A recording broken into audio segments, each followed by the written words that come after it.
live. Richard, we're wearing the same thing today. Oh, babes.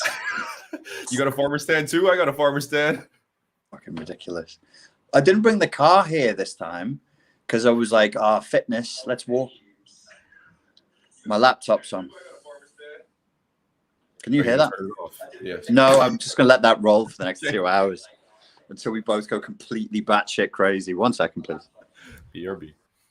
Hello, everybody. Me and Richard are here on Technical Croissant. Welcome. Take your seats. We are going to be here to present you our newly acquired farmer's tan for the lack of summer and extreme summer, depending on your geographic location. I hope you guys enjoy our tan lines, and please enjoy the conversation up ahead. All right. How's the weather? We're in a heat wave. We're in a fucking heat wave. Ah, you got the heat wave finally, huh? Yeah. And it's cloudy all day. So I thought, I've got like 2 hours, so I can walk to the supplement shop and walk back, and it's cloudy and I'll be fine. I didn't even bother putting suntan lotion on.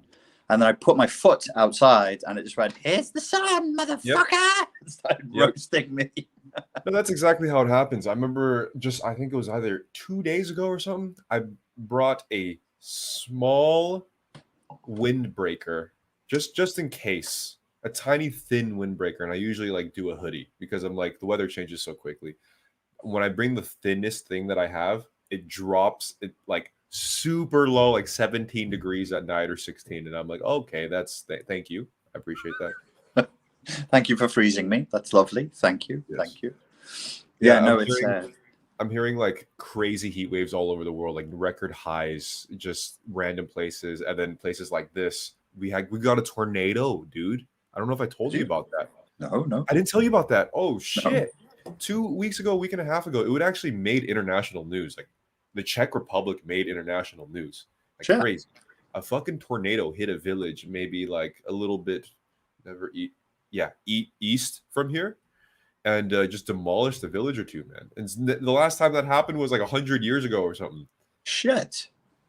A tornado, a big spinny pillar of wind. Yeah, someone said EF2. I don't know the rating scale, but it was really crazy. But just the fact that you don't get natural disasters in the Czech Republic, an occasional flood every decade or something. Yeah. But other than that, nothing. Wow, that's crazy. There is a strange weather events going on across the world. I think God at this point is just like, fuck it, just keep shaking these ants. Yeah. Until they go completely berserk and just start eating themselves or whatever. Yeah, I mean, it's now the conjecture of whatever climate changes. It's like almost inevitable seeing the shifts like in front of your fucking face now. Yeah. Things are changing. Things are moving. The simulation moves on. How are you feeling about the progress? And I've just come in. I'm still sweating. I do apologize for this, folks. It's pretty gross, but this is necessary.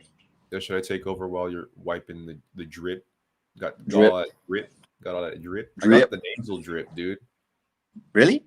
No, not right now. But in general, my sinus is pretty messed up in general. This is your reaction to the it's the pollen, right, for you?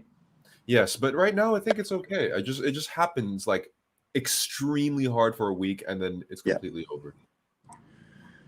Anyways, what's your question? What are you making of the simulation as it stands right now? I feel something in the air, like it's gonna come really hard, because like the third lockdown, it's already hypothesized, or not the third lockdown, but the next upcoming lockdown, and the tension is in the air at the moment, and I can just. I can smell it, man. It doesn't smell good. It's coming from a distance. I mean, there's a fucking tornado to warn us. And then now, I think what's different is now people who chose to get vaccinated because my body, my choice, are now reaching the conclusion or facing the possibility that vaccination might not actually change the outcome of whatever might happen. So you have that, and on top of that, obviously, the business is locking down and shit again, losing even more money. So I'm just like, oh, man, there has to be something crazy, because this is the calm before the storm. I'm getting my ass to fucking Greece as soon as I can. I booked my ticket for next week. So, yeah, man. What about you? You thought, heat wave. I know. I'll go Greece. Dude, if I don't go now, like when's the next time I'll be able to fly out, man? If you feel like you have, enough money in the bank account to cope with a little variation in plans, then yeah, you should just get out of the country, and then you could just make it up as you go along. You'll be okay. Yeah, I mean, I bought the one way just because I know these things fluctuate. But if I just One way is fine. dude, I'm gonna be under another traumatic Prague winter bitter cold lockdown again. So it's like if I don't leave to Greece now, I'll never be able to see the beautiful islands. Yeah, I would. Well, controversial concept, but if it was Prague lockdown or back to California, I'd say go back to California at wintertime. No, no, no, no, no. No. No, no, no, no, no, no. Hell no. Hell no. I would rather deal with it out here. Because there's nothing for it. If I go to California and everything was open, I would still feel under lockdown or some other type of like prison. Not a good one. That's fair enough. It's just kryptonite for you now, isn't it? Yeah, it's not good. So what is your opinion on everything progressing? I find myself like, I wonder if well, last time we discussed like how bad how bad we got to psychologically, and that resonated with me for the last week, because I didn't really think about it that much, because like all trauma, you primarily seek to survive it. You can't be on the battlefield going, what's this doing to me psychologically? You've got to like get the ammo, find shelter, do whatever you're doing. And I was like, oh, maybe I'm like a classic case of somebody who just writes off an unpleasant experience, because there was other layers to it, which you know about, but I can't talk about publicly for legal reasons. Like within my family, there was issues. That was part of why I had to go to America. And it was really tough. It was a really, really tough time. And it was a tough time for everybody. I'm not exceptional, but it was all hard for all of us for different reasons. And I underplayed how hard it was. And now what I see myself doing is, and this is the effect of being in Ibiza as well, is I'm going back to like tarot, the Hermetica, Terence McKenna, Graham Hancock. I'm back on the Bible. I'm fucking bashing the Bible at the moment. And I'm like, what the fuck is this? Like, what am I doing? Because that's the religion of my youth mixed in with like other concepts. And I'm like, not to over psychoanalyze everything, but I'm like, I wonder if I'm going through I wonder if this is like a stress response or some sort of a reaction formation to what's going on. I think it's inevitable to go that route. Even in my case, I mean, I'm not reading the Bible word for word necessarily, but reaching for spiritual concepts just because it seems like a road that you just inevitably have to go down during a situation like this that almost feels completely out of your own practical control. You need to have a spiritual safe zone somewhere in your psyche. Yes. Spiritual safe zone, right? Okay, you said that. So a couple of nights ago, I was listening to some Islamic music. I think the guy is called Sami Yusuf, if people want to look him up, Sami. And he sings in multiple different languages. And it was amazing. It was so beautiful. And it reminded me of the time in Malaysia. And I was back sorting through those files of like, what happened in Malaysia, because it was an Islamic experience. It was like, but I'm not. And I was like processing all that. And I'm just looking at all this and I'm going, okay, so I'm doing videos with Pierre at the moment, folks, on my philosophy channel that's exploring Dostoevsky and our relationship with God, the brothers Karamazov and Kierkegaard and Nietzsche. So all of this is like, it's pretty heavy stuff to be swimming in on the daily anyway. And then I was just like, how do we return to God in a way that isn't completely fucking insane? Because we can't do it with a straight face now. We can't just be like, okay. No, you worded this really well. It's stuck with me. It's like we have to go back to a higher power or God non-naively. Right. I don't know how the fuck you go about it like that, but I do agree. When I look at the overall situation and my subjective experience, I'm like, I know for a fact I can actually say that if I found a religion and fully just went for it, and I actually in my heart believed a religion, it would solve a lot of things. It would solve a lot of things in my life. 100%. Right. But 100%. again, you and I have a certain, disposition, and we can't just like just do this and do this and this. It's that postmodern acid. It picks at everything. Yes. It's just like pulls everything apart.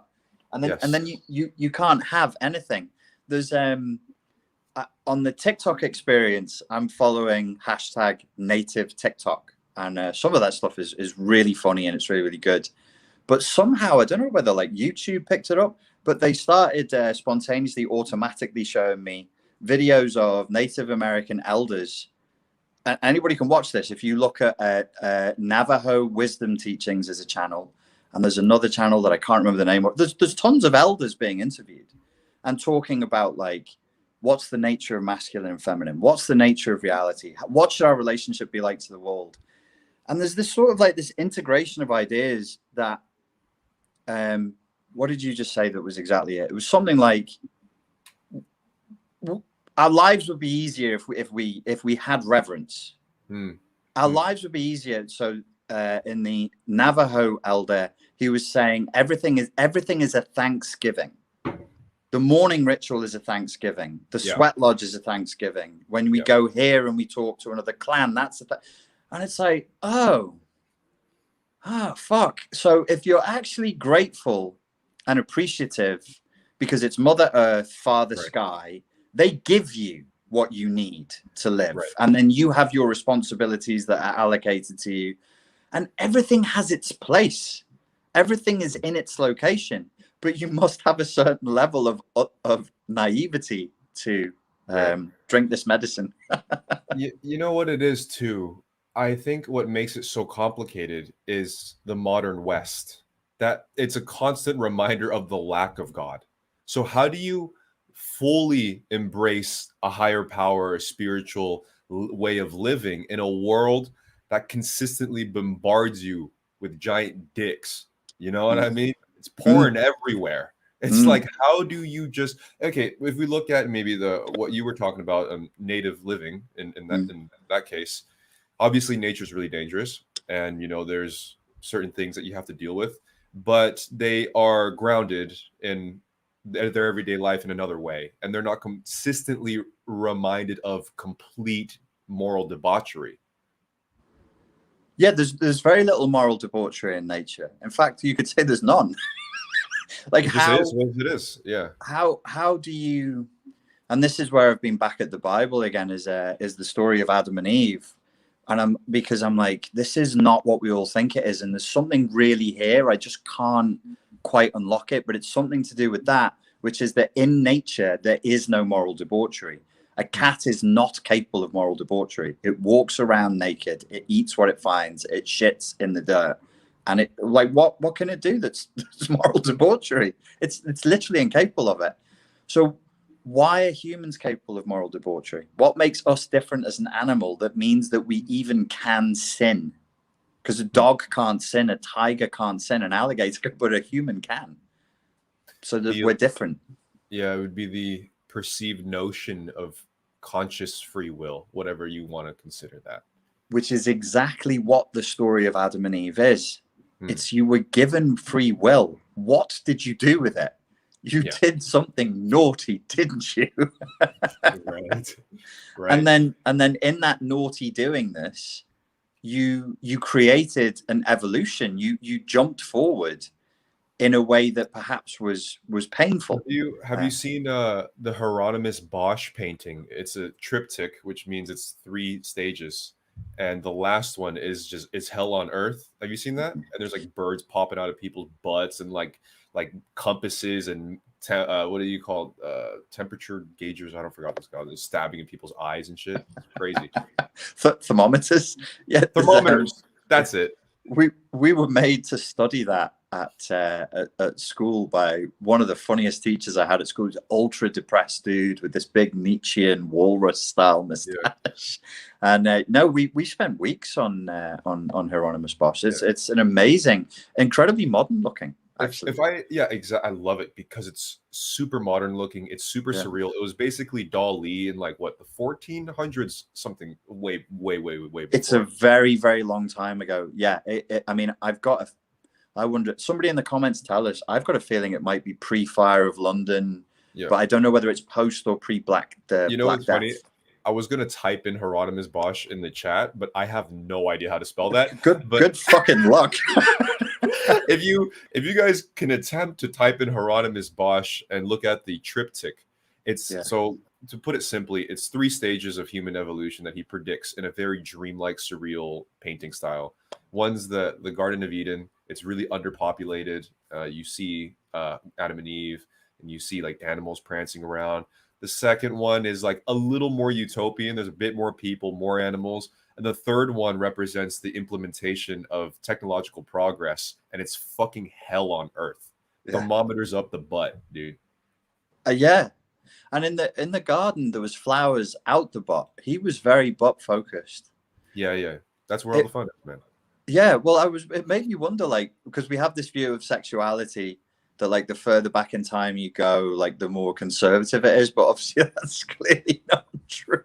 They're obviously getting up to all kinds. I mean, they were probably way more creative in their fetishes compared to today, man. You know, Yeah, so they had nothing else to do, did they? What happens if I touch you here? That's boring. What about if I touch you here? Ooh, do it more. Yeah. And to slightly re-divert this conversation of what we're talking about, that is also because we found the moral debauchery, didn't we? And that's the result of like a lot of free time and lack of stimulation, but that also was presented in a way, or directed in a way, that was also holy, because you see these sculptures that still stand today, that survived hundreds and hundreds and hundreds of years, carvings that are so intricate that no one could basically really attempt to do the same. Obviously, there might have been slavery involved, but the amount of time and lack of stimulation, which allows for perhaps a groundingness of reality, and then they were all religious too, so it kind of allowed them to sculpturize these really crazy otherworldly structures. Well, you said it allowed them to. Okay, so there again, you've said it again. Like, there is an empowerment in religious fervor. There is an empowerment in. I think Baudrillard points at this with the territory that man has lost. He needs an unconscious, but the animal hasn't lost that territory, so the animal doesn't have an unconscious. That to me indicates we need more unconsciousness, and that's what, when you look at certain religious traditions. I mean, like Native American traditions, it's so many clans, thousands of people. Who knows? But the concept of dreaming being important, and your sense of relationship with the earth, I think, is quite ubiquitous. North, south, east, west, Canada, like it's everywhere. And one of these elders was saying, he was asked by the interviewer, she said, how do you know what's masculine and feminine? And he said, you look at it and you smell it and you listen to it. And she said, well, how would you know if a mountain was masculine or feminine? He said, the mountain will show you. Now, it doesn't matter at any degree if that is objectively true or not. But the fact that you're walking around thinking that, I would suggest, puts you in a better relationship with reality than the one we have. But we would call that psychosis. We'd say, what? You're smelling a mountain to see if it's a boy or a girl. And I'd be like, well, what the fuck are you doing? Snorting cocaine and wanking? That's a very good point. And before we move on, I want to kind of clarify your statement about we need more unconscious, because that could be misinterpreted as less consciousness. Oh, right. I mean the psychoanalytic. Yeah. So what you mean is we need more integration of our subconsciouses, a reasonable way to approach the things that happen in our subconscious. I think Jung is probably the most modern day dude that tried to translate that world in a Western context. Otherwise, I can't really think of really, I mean, new age gurus on TikToks perhaps, but like other than that, I don't know if there's necessarily anybody who's representing these things correctly. But to go further down what you're saying here, I think you're right, because if you look at a culture like Peru, obviously that's the ayahuasca country, right? They integrate what do you call these substances, like psychedelic plant medicine or Right. whatever, into their everyday being. I watched the podcast, forgot who said it, sorry, but I think it was Dennis McKenna or something like that. But he was basically saying that their usage with psychedelics such as ayahuasca is within a closed system of the community, which Right. means that everybody goes through a ritual, everyone Yes. all shares the resources, and everyone has a role within that community, whether you are the cook here, you do this, you find and hunt and whatever. So it gets integrated directly with a system that allows for that unconscious merging, that psychedelic merging with the interactions with each other. Hmm. And I think, I don't know if it was him that said it, but he was basically saying like, it's not the same as a rich Westerner going to whoever fucking God knows what country with their hippie friends and then puking their guts out and going back to their startup on a new dating app and like implements their fucking information. It's Yeah. it's not going to work out the same way. You know, going to Burning Man is not the same as living your lifetime in a community that has traditions that allows for that unconscious merging.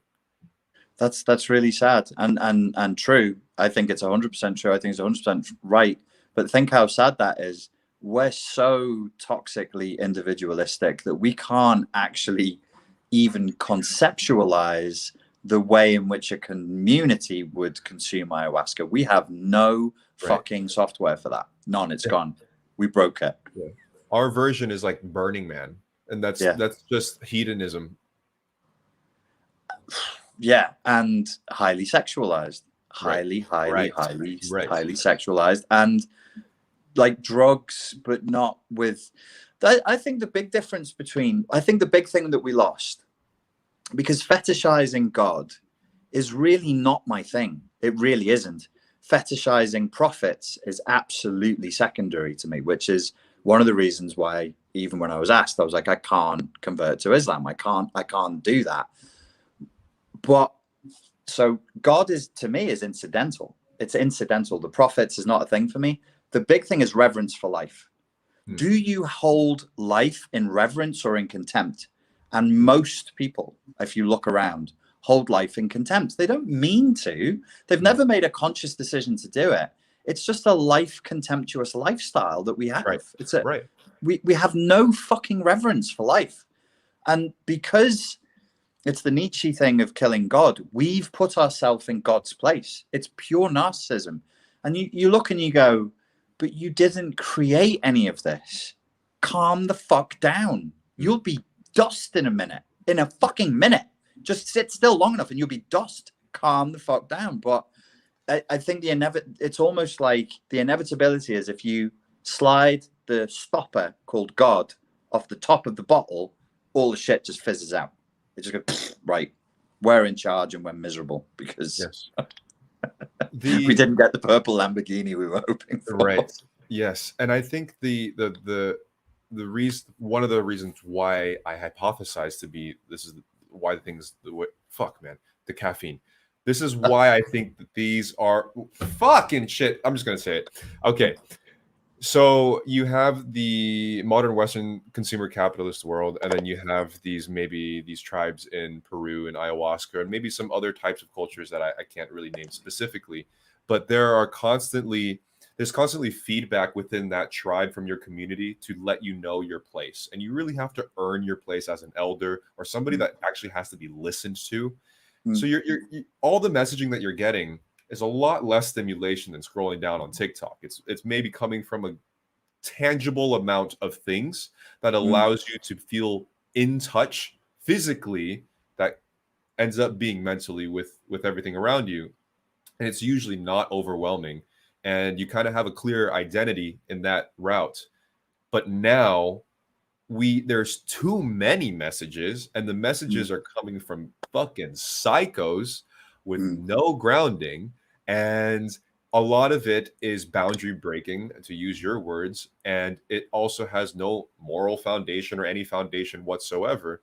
So I don't blame anybody, because I'm in this world too, it makes it hard for me now to even make music or art without the implication of maybe publicizing it and then looking at the reward from it. You know, it's the messaging is too strong around us in this current stage of the culture that it makes it really hard to just not listen to it or tune yourself to a sacred emblem. I don't know. Fuck. Everybody has to go outside and hug the floor and whisper into the earth, I'll be dead soon, I'll be dead soon, I'll be dead soon, until the ego just can calm a little bit. And then when you got the soil up your nose and an ant in your ear, you'll be like, oh, this was a stupid exercise that I did, but actually it's kind of true. Like in the big scheme of things, I'll be gone soon. That's that. Yeah. So what you said was, and I was really trying to hold on to it. You said it's not as stimulating. It's not as stimulating for serotonin, endorphins, and oxytocin, but it's stimulating in a different way. You were saying like the information from the tribe, which we don't know because we're tribeless, we're clanless now. Yeah. So the intense high fructose corn syrup stimulation, the good cocaine stimulation, is stronger. But what the tribe would give you would be more immersive. This one has a peak and a trough, and it addicts you. This one doesn't. And it ties in with the thought I had about my nephews. Quentin Tarantino was on the Joe Rogan, and he said he'd had a son. And he said he's the most charming human being I've ever met. And I like being around him because I'm either laughing at something funny that he did, or he's doing something so moving that it causes me to cry, and it's an emotionally intense experience for him.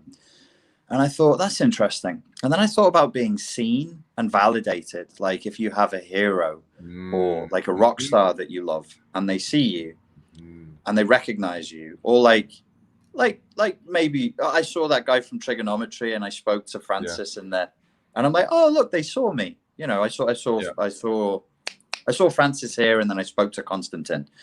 I was like, oh, and I feel something. Oh, there's a connection with somebody there.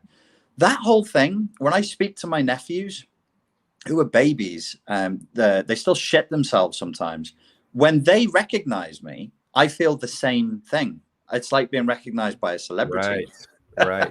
Yeah. So you're seen. But it's real. Yes. And to go off of that, I realized as I'm able to go outside again and stream, the sensation that I actually get from some kids that see me on Likehouse, or when I go to my favorite poke place or cafe, it's the same feeling. Like one might have a little more of an ego buzz, but I don't pay attention to that necessarily. But I kind of understand why maybe, you know, you have the stereotypical older person that frequents this like random cafe off in the corner that no one goes to, but to just have some small talk with the baristas type of a thing. That's really important. And that was innately part of the fabric of many, many societies for a really long time, and still is in certain pockets. That was all there was, mate. There was no societies that didn't have that. Right. It's never been. It's never been. It's just us. Yes. So where this survives is some small towns, maybe in the deep west somewhere. But that itself is really, really valuable to be recognized just as a person. And if you have a service to offer, you double that even more. So it's not about having, I don't think it's a narcissistic fulfillment. It's a natural, innate part of being a part of a community that gives a fuck about you. Which, I mean, well, there is such a thing as healthy narcissism. And I think that, I mean, as a human being, from a baby up, we know this. If you are seen, you will live. But if you are fed but not loved and therefore not seen, you die. We saw this in the Romanian orphanages, and we've seen it in Chinese orphanages. You can feed a child with food and calories, but if they're not being picked up, all this dumb stuff with kids, when you hold a kid and you make a silly noise and you do stupid faces at them, they feed from that. Right. They feed from that. The Navajo chief I was listening to today, he said they're called, I think they're called Dine. And they are they call children, he said, in multiple clans and multiple tribes, they call children the hungry ones. Mm-hmm. And that's because it's our job. We summon them into being. It's our job to feed them, but not just food. They also need to be fed with a purpose. They also need to be fed with an education and training and everything else. And that feeds you. So being seen feeds you. Being a part of the community. It's a big fucking deal. Big deal. It reminds you of your physical existence, man. Right. You know, you're not a number, you're not a statistic. And if I can compare one of the big differences between California and here, this place is just smaller. Prague is smaller. You can run into people you just met the last week. You see it on my live streams all the time. Like, oh hey, it's been so long. It's so good. It's been like a week. How did you end up here too? Yeah. Something about that. You don't even have to do anything, and you're reminded of that you exist in this place, and you're recognized in a positive way. California is so sprawled out and huge, and you just see cars and traffic. You're reminded that you're nothingness, and you might overwork yourself. You overwork yourself minimum wage doing these things, and then no one knows you. You don't run into people that give a fuck about you. You don't know anybody here still 10 years later. Like, that's really bad for your psyche. Yeah. Yeah, really, really dangerously bad. I would even go so far as to suggest it might produce multiple narcissistic injuries across whole populations. Yes. And in America, we're talking, it's 330 million people. So if 330 million people, say like a good number of them, like, I don't know, 280 million of them are experiencing multiple narcissistic injuries because you just can't get seen. You can't get significance. It will screw the society up. So this is exactly the information I was trying to dig out of cleaning my Facebook friends list the other day. I spent maybe 4 hours collectively over the span of 2 days, deleting at least like 4,000 strangers. Mm-hmm. I originally, when I was like 20, I was trying to like build an audience before I became any public at all. So I was just adding a bunch of strangers, you know? And I basically have abandoned Facebook. I don't use it at all. So it's like having these people there it's just, my privacy is whatever, you know? Going through every single profile, basically one by one, and removing everybody. I had one sector of a bunch of strangers in America and another sector of everyone I've met in Europe. Right. Like, complete contrast in presentation. Unbelievable. Yeah. The Americans, some of them that I went to high school with just became like average people. Maybe some of them like raised a family, and you know, that's fine. I mean, that's kind of what you're supposed to do too. So it's all right. The other half was like artistic 20-something-year-olds. And you can just smell the hysteria off of their profile picture, their bio, their cover photo, their Facebook statuses. Super hysterical, agitated, inciting, like ready for conflict, and just really, really almost visually and overall obnoxious in the way that it was these young kids are like presenting themselves, man. And I look at the people that I met out here in Europe, and even the artistic ones around the same age, super low key, you know, maybe a picture of a painting here and there, and just some like elegant, modest black and white photo or something. Obviously, these are two different, gigantic different cultures, and you know, I'm sure there's tons of reasons for why these things are the way they are. But one thing that I can say in relation to what we're talking about, Prague is super small.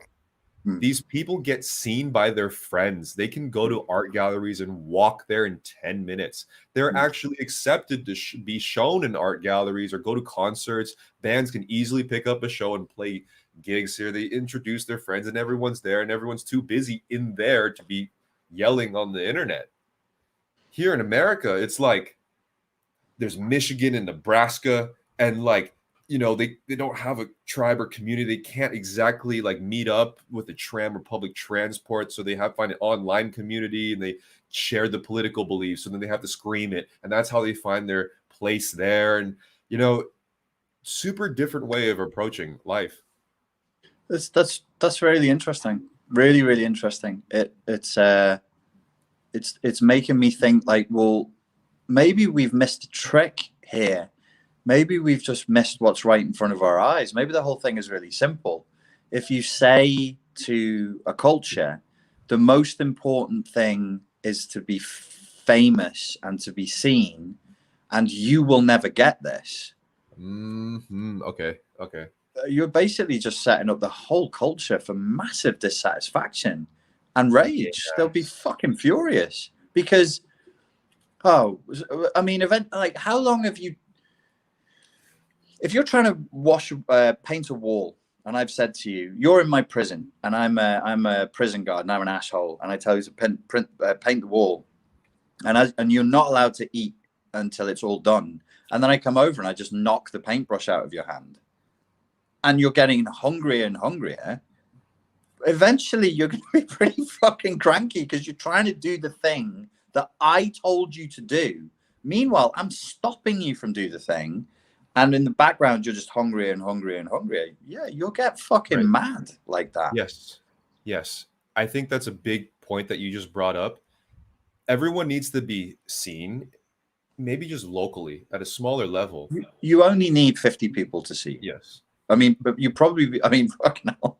But I'd be living in abundance of seenness if I was regularly seeing 20 people. I'd be overwhelmed. Yes. Yeah, right. But the psychology says it should be 50 people. So what the difference is, and what you bring up, is that when you have a culture that values superficial fame by strangers from everyone, and it makes it even 10 times more difficult at a local level to be seen, that causes the dissonance, and that causes the psychosis.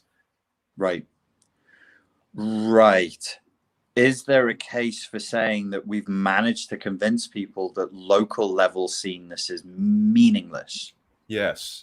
We have, I think we've prioritized clout because that is synonymous with also business and money is also a huge value, right? So you grow a platform. That's how you make money, because you can't you can't fully be a baller and be rich as fuck with just a tiny local community too. Yeah, you need that. You need your million followers to get the big deals and everything. Yeah, it's it is, as Dostoevsky said through the mouth of Father Zosima, we've inflamed and multiplied our desires. We've inflamed the taste for luxury and for splendor. And he goes into this whole speech about it. You know, everybody has to have slaves and servants and dinners and carriages. And he says, he's talking about Russia in the 1880s. There are men who, if they don't get that, they just shoot themselves. They just kill themselves because they can't reach this standard that they're supposed to aspire to. And then with no local community, that's what really drives people there. I'm thinking right now in my solipsistic subjective life, I really cannot find the drive at the moment to blow the fuck up on the internet, million subscribers. I'm so fine with 200 and 300 regular viewers on streams around real life in the city. That's totally fine. And I'm simulating myself. If I was still stuck in California and I had no easy way to get around or a local community that I can actually talk to and feel some sort of belonging, or local park that actually isn't filled with junkies and homeless people, I would be going for it. I would be trying to collaborate with Jeffree Star and these toxic fucking people, trying to like ramp up my thirst trap TikToks because there's nothing else. I'd be stuck inside. I'd be stuck in traffic. No one really gives a fuck about anybody. Everyone's competing with the next person. Okay, fuck it. I'm gonna make $1 million, make 1 million subscribers, and drive myself crazy because what else is there to do there? Yeah.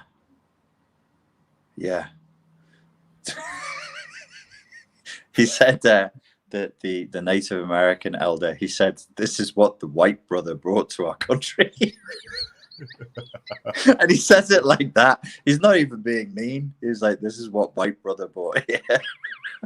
The greed, the hunger for more, the toxic individualism. But I mean, you look at that and it's like, well, who went to America? These were people who were, you know, criminals, opportunists. They were my people. They were, you know, they were soldiers, and yeah, they wanted to get paid, and you had to be tough, like to even just survive the journey. You need to be pretty fucking tough. And then when you're there, if you want to make money to go back home and, I don't know, make your friends jealous and upset them, there's no way you're doing that without murdering a few people. You got to kill. You have to kill a fucking few people. Imagine it though. Like, there's nothing. There's no phones. There's nothing. It's just you. There's the amount of weaponry and food you can carry, and then you just strike out to gather resources, and then go back for fucking a 2-month boat ride back to the UK. It's you got to be a savage. You have to be a fucking savage to do that, man. Yeah. Well, this is for you to say, not me, because I can't speak on your experience. You can. I've been thinking a lot about this. Like, I think anybody can. There's an age limit. Like, I don't want to fucking hear it from an 18-year-old. I really don't. But if you're old enough to be kind of salty and you've taken a few hits, that really helps. Hey, you know, and if it's funny, actually, that helps. I wanted to bring this up to you because I am at that age where there is the other side of the seesaw, right? Where I meet maybe people that are in their 20-somethings. Yeah. And they still have the idealism and the wanting to help and assist. No, you had that stupid fucking puppy sparkle beaten out of your eye in the last year. Yeah. So if you want to say something about white people, I'm like, I don't really care. You've already been heartbroken. Yeah. So he's already been through it. My question is, I just don't want to hear it from some young dweeb who doesn't fucking know anything. But my question is, when you are confronted with youthful idealism, is it appropriate and is it even worth bringing up, like, reality? You know what I mean? Like, I hear them and I'm like, yeah. And I'm like, a part of me is just like, it's not going to play out. Every good dude goes unpunished. Don't even try, because if you do try, it's going to bite you in the fucking ass. Life's harder than you expect it to be. And but I'm just like, is that appropriate? Do I even bother? Do I just let them, like? This is how young people are supposed to be. They're supposed to be the ones who start a war that didn't need to be fought. They're supposed to be the ones who do dumb shit and get themselves killed. They're like rockets. When you're older, you're like, oh, I could fire this rocket, but I might be tired afterwards, so I'll leave it. And they do it because they like to hear the sound whoosh. They're just like, woo, yeah, wee. That's good. Yeah, and I used to be there 2 years ago. Right. But not that long ago. Yeah, but I just see the distance now, seeing someone maybe 3 years younger than me, and I'm just like, fuck. Like, I guess they got to keep their optimism somehow, because I'm who am I to just come in and be that salty? No, fuck? I mean, it's correct. It's like, that's the natural world order, and it's like that for the same reason that dogs piss everywhere. Why? Sorry to be vulgar and biological, but when you ejaculate way more sperm than you need to. There is this element of life that is supposed to be, it's in excess. And it's chaotic, and people literally die, and it causes horror and tragedy and death and pain and all that. But that is life. That is part of, like, you can't hate someone for being young. That's insane. And that's not reverence for life. They are fucking annoying. Right. I just don't want to be. I just don't want to be told off by a 20-year-old under any fucking circumstances. That's what it is. That's I think, but there's a line. You know, I see optimism, but being told off by someone that doesn't have the life experience, that's where it's like, okay, come on, like.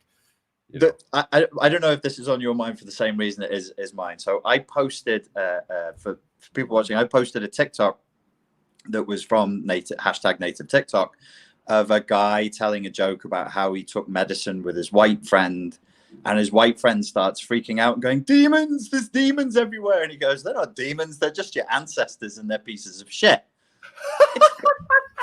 It's a little racist, but it's funny. And he was like, just tell them to go away. They're not demons. They're your ancestors and they're pieces of shit. It's a little racist, but it's funny. And then in the next 24 hours, I watched the Bo Burnham thing, which is good. Like, he's a very talented guy, super funny, really intelligent. But I had to turn it off because he kept on going on about being white. So I took the roasting of white people from a non-white person, but wouldn't take it from a white person. Can you figure that? The difference for me is like, what's the intent here? First of all, is this funny? And when Bo Burnham was saying about him being white all the time, I was like, it's not funny, dudes. Like this, the thing about the white woman's Instagram, that was funny. When Bo was saying I shouldn't say this because I'm white, that wasn't funny. That was just guilt. Well, yeah, it's guilt and pre-qualifying before he gives his opinion on things. That's the thing that kind of shakes you. He's a coward in the way that all of us have become cowards. We're already pre-formulating what the Twitter mob will say about us before we say it, and we mustn't fall prey to that cowardice. It's some kind of Nietzschean sin because it's anemic. It's not life affirming. It's not red blooded. You're shrinking. Oh, I don't want to be that white guy who. But just fucking open your mouth and talk as a human, and worry about how pale you are afterwards. You fuck. People on Twitter are gonna fuck you up and say mean things, whatever you do anyway. So don't worry about it. Just go for it. But I felt that cognitive dissonance. I was like, why is this pissing me off? And this is funny. It's not like anti-white comedy is never funny. It's Patrice O'Neill said it. It's context and intent. Yeah, it's all about how you deliver it and where it comes from, and that's how about that for an unconscious explanation of things or subconscious explanation of things, because those things you can't put on paper and you can't explain it, but everybody intuitively fucking knows, except because they don't have intuition. But like generally, people just can feel it, and you can't like write a fucking thesis on how to deliver and where it comes from. Well, back to the Navajo elder, he was saying you have an intuition, right? You feel life. You know where people are coming from, don't you? The interviewer is white. He was like, don't you? Don't you have an intuition? Don't you feel life? Or obviously there's this gap between them, because the interviewer is like asking him, she's young and she's like, there's almost like this, the question mark over the head in a cartoon. Like, what is this intuition? He's never lost his intuition. He's never lived a moment of his conscious life or even sleeping life without his fucking intuition. And he's talking to somebody who's had the intuition severed. So there's like this sense of, and I think because our intuition is severed, that's why we're policing words. Right. Because we don't trust ourselves to police the intent and that which cannot be named. Yeah. The way I look at it, you have intuition and mind, right? And some people, whether it's an umbilical cord or a cord in general, the intuition is connected to the gut. That's the intuition. There's not many words that you really need to use if you see and feel that there. It's dance, you don't take 1, 2.5 steps to the left and then move your arm in this direction. Then you just fucking do it. And then you have the other cord that's hooked up straight to the monitor in the brain. And you have these types of people that when you explain to them intuition, they go through I was going to say Rolodex. I never lived with a fucking Rolodex in my life. God bless you for saying a Rolodex. Neither did I. I don't know why. You open the scroll by candlelight. Sharpen your quill. Where I've got that from. I don't know what the fuck. Get me out of this fucking like Gen Z body, damn. Okay, so anyways, going through the Microsoft Word document and just like look up definitions of intuition,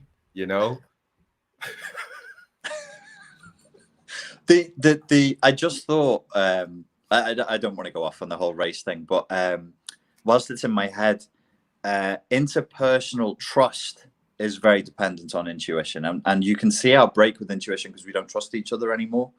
So just on that thing of like racial comedy, Cat Williams did race-based comedy, and I remember getting into it with somebody online back in 2013 because he did a whole piece and he was talking about white people this, white people that, and it's funny as fuck.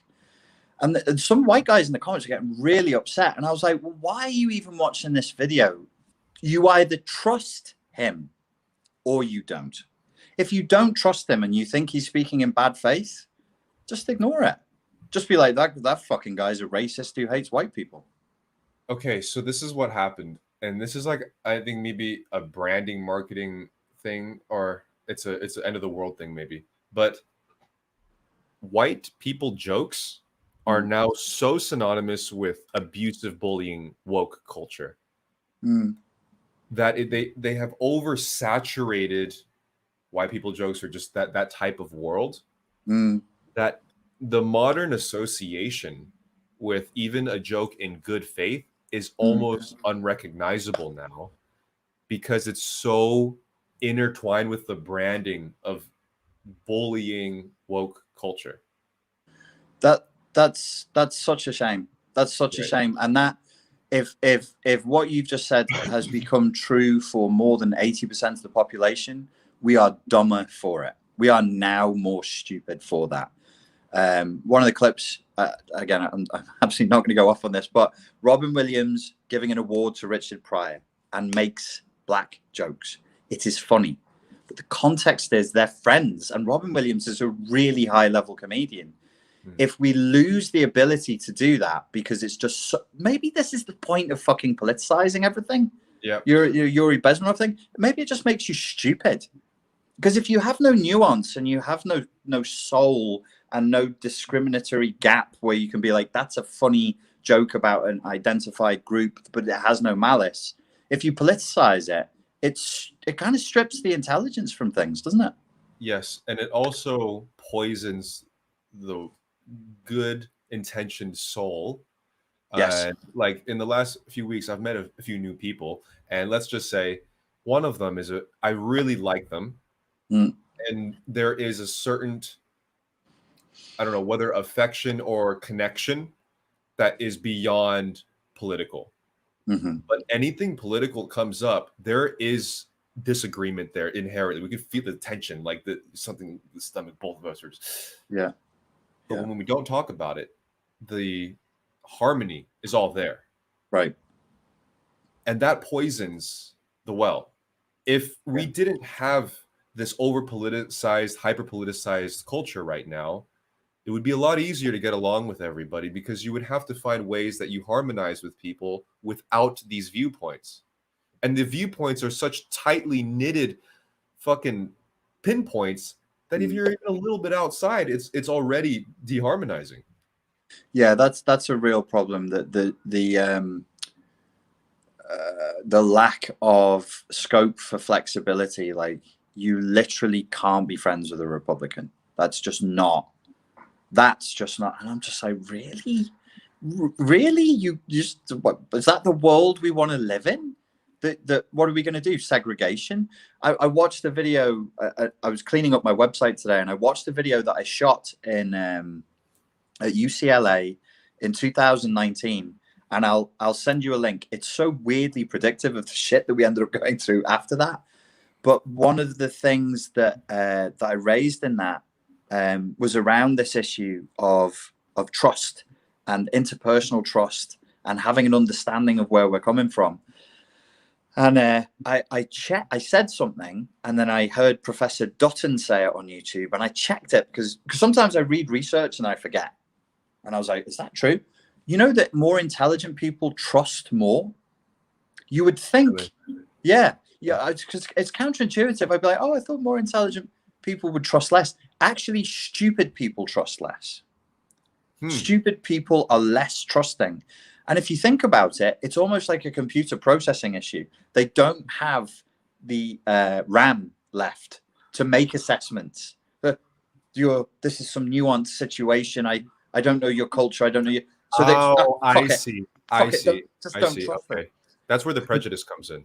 That's where prejudice comes in, because and so actually expecting people to behave with positive intent is positively correlated with a higher IQ, which is really interesting. Really interesting. That's fascinating because I think I've seen it in myself and you and others that it's really hard for us to kind of place ourselves in the unconscious person. You know, we think we naturally assume physically. Fucking hell, why? God damn it. Oh. Jokes, fam. Jokes. Christ. Jokes. I was going to bring up a celebrity at the moment. No, let's just move away from that territory. But oh my lord, the sleeping. No. The dumb. No. I could see my apology video coming out next week. Listen, I made a joke. I thought it was funny. I thought I was a big man, but I was not a big man. I was a very silly man. Okay, so anyways, Go on, sorry. We have a certain way of interacting with the world, and when we think a little bit more, I hope.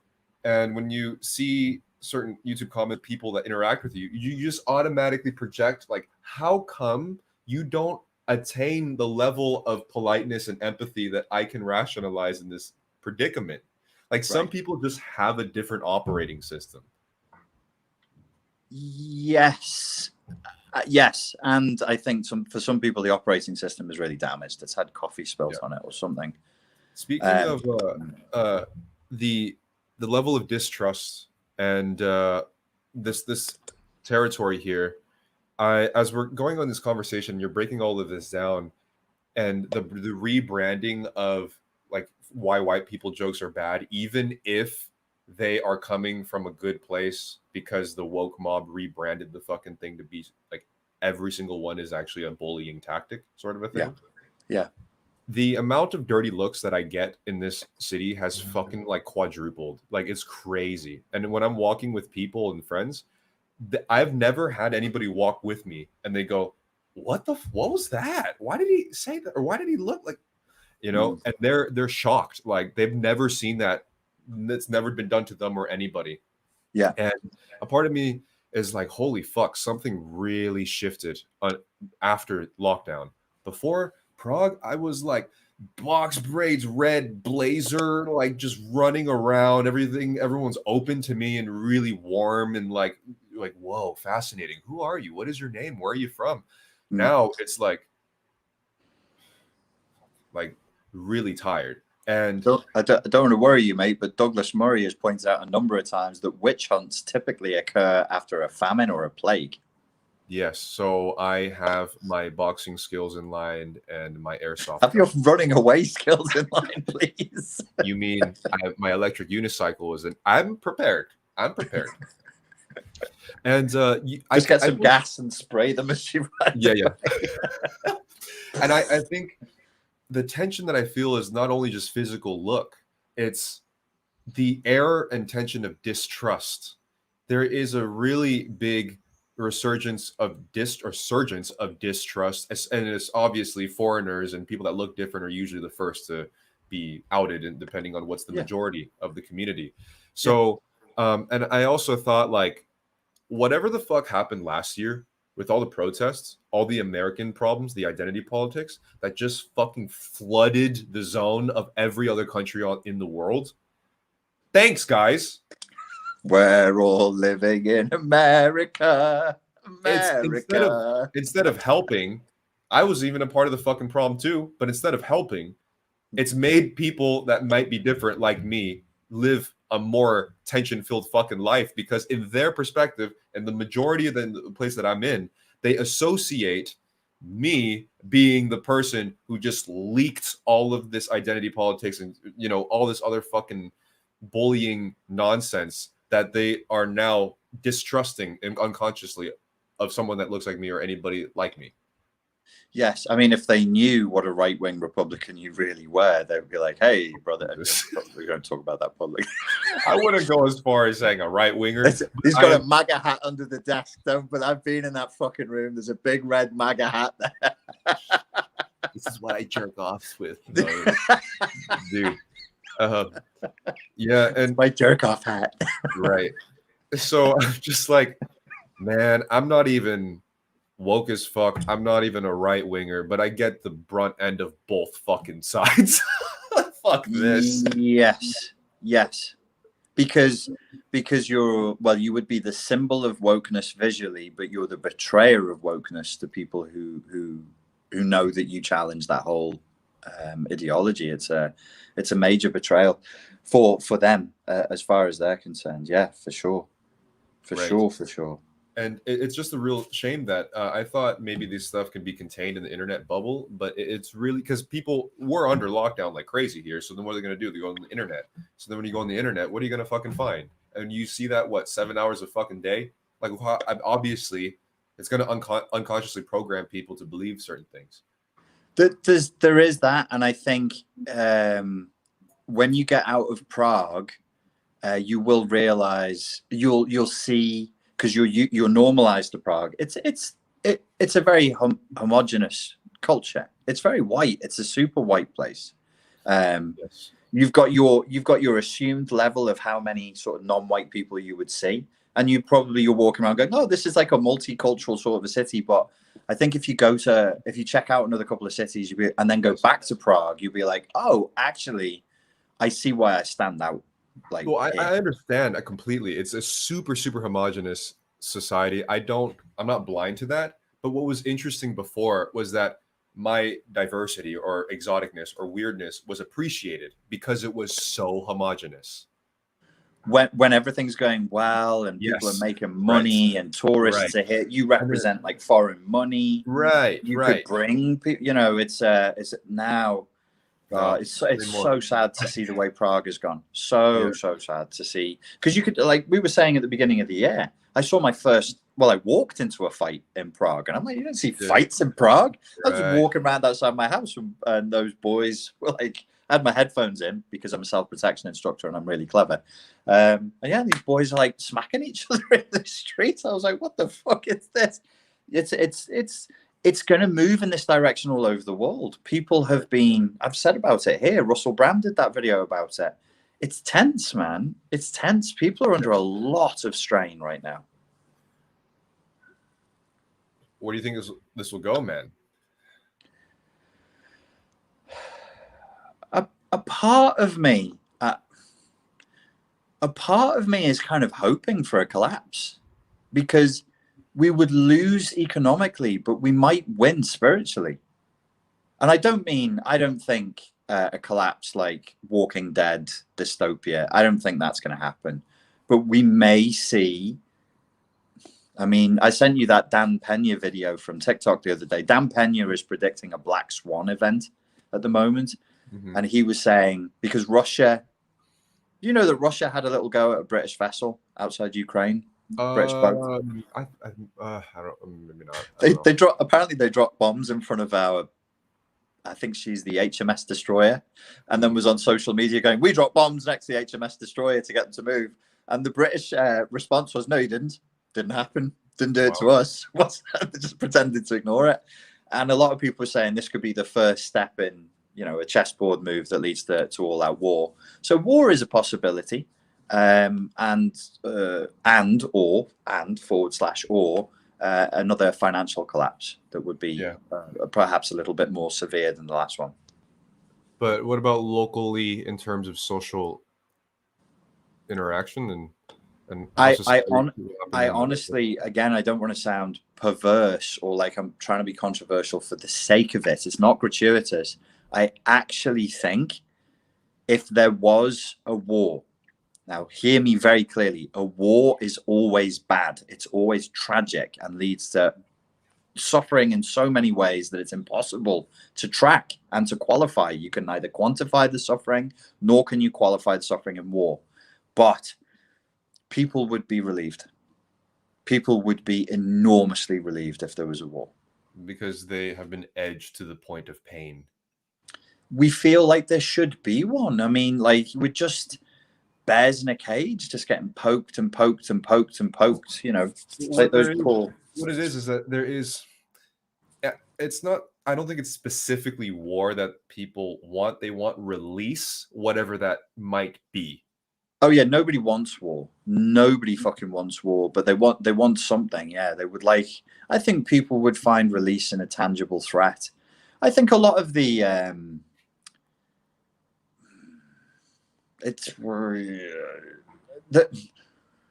how should I put this? A lot of issues that we have now. So if you imagine you're not a warm-blooded human, if you imagine you're a cold-blooded reptile, you're not human, but you're an overlord of the earth, and you're looking at the populations of the earth, and you're looking at the map. So stand outside of your country, your city, look at from outside like you're an alien, look at the globe, and think about the problems that we face, and think about where we've gotten to and the tensions and the build-up. Yeah.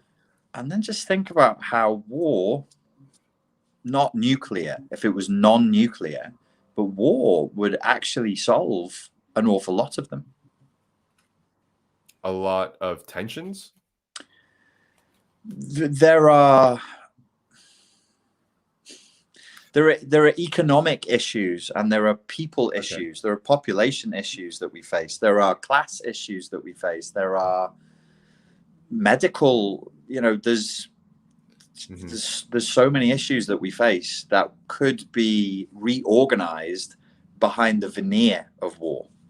Interesting.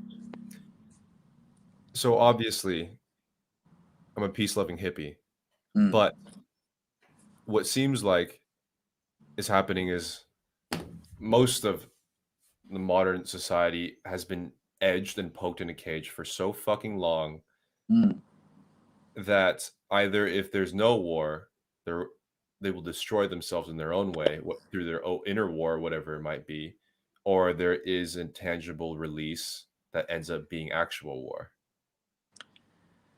It would be a nice time for everybody to go back and watch Starship Troopers again, from the point of view. You don't have to watch the whole thing, but 45 minutes of it just as a propagandist and as a psychologist, and just see the world we're in now and then the world of Starship Troopers, and just think, how would most, not you, not me, all of our followers are like niche people, they're alternative, they have a different way of viewing the world, not us, but the mass would feel about themselves. Yes, exactly. So when I think about it, if you want to put out the proposition of just lay down your weapons and then we shall love each other and praise the almighty Altar the Fifth from the second dimension or whatever, that's impossible. People, I mean, like people are just looking for feuds on Twitter all the time. People are looking for feuds in general. People are just giving dirty looks to strangers. To expect the masses to not want to have a release through conflict is kind of naive, especially at this stage. I would even go so far as to say in my more paranoid conspiratorial moments that if you reverse engineer, if you try and do the Hegelian dialectic backwards of problem, reaction, solution, this would be a very good way of preparing people for war. Yeah. Oh, I mean, if there is a social engineer at work right now, they did a really fucking good job. Like, you couldn't even write this in a movie, man. It's almost unbelievable if you wrote this in a script. Yeah, honestly, it really is. It really is. That the craving for certainty is so strong, and that's what it is. Yeah, go on that.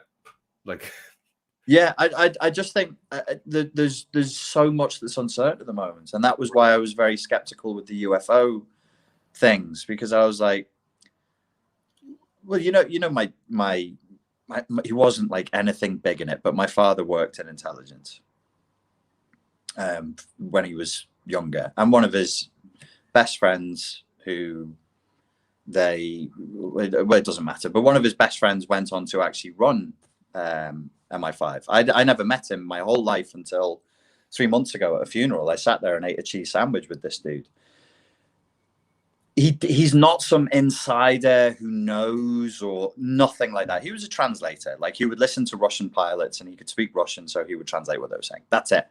But there was always, when we spoke, I haven't spoken to my father in 10 years, but when we spoke, there was always that in the air of like, there is no reason for you to assume that what the government is telling you is true. There is no reason for you to think that the trick you're being shown, as we discussed illusions, whatever the magician does is a lie. You want him to lie to you. That's the pleasure, is you think the ball's in this hand, but magically it's not. Probably because it never fucking was, you tool. So that was always that sense of things being a manipulation was there. So why would you create a lot of uncertainty, irritating uncertainty? Because people then want certainty. Why would you create a lot of left-wing identity politics agitation? So you can swing back with ultra right-wing. Watch Starship Troopers. You get loads of kids, like uniforms, medals, honor, fight the enemy, do your part for your country. We're all done there. It's sexualized. They're all mixed. They're all young people who shower together, train together, sleep together in barracks, and they are specimens. They're good-looking specimens. You know what's even more clever? Hmm. Remember the CIA ads that we watched? Yeah. It's going to be right-wing, fascistic warmongering with a drag queen's outfit on. I mean, who even knows at this point? Like that. So my thing with the CIA ads, and even there's a high-ranking general who's defending woke in the army at the moment. I'm like, is this real? Should I take this as simulacra or as real? I can't really take it as real. I can't. I don't have the strength to take the CIA woke adverts as that could be a false signal. So at the moment I'm thinking an awful lot about signaling. Have we talked about signaling here? I'm sure.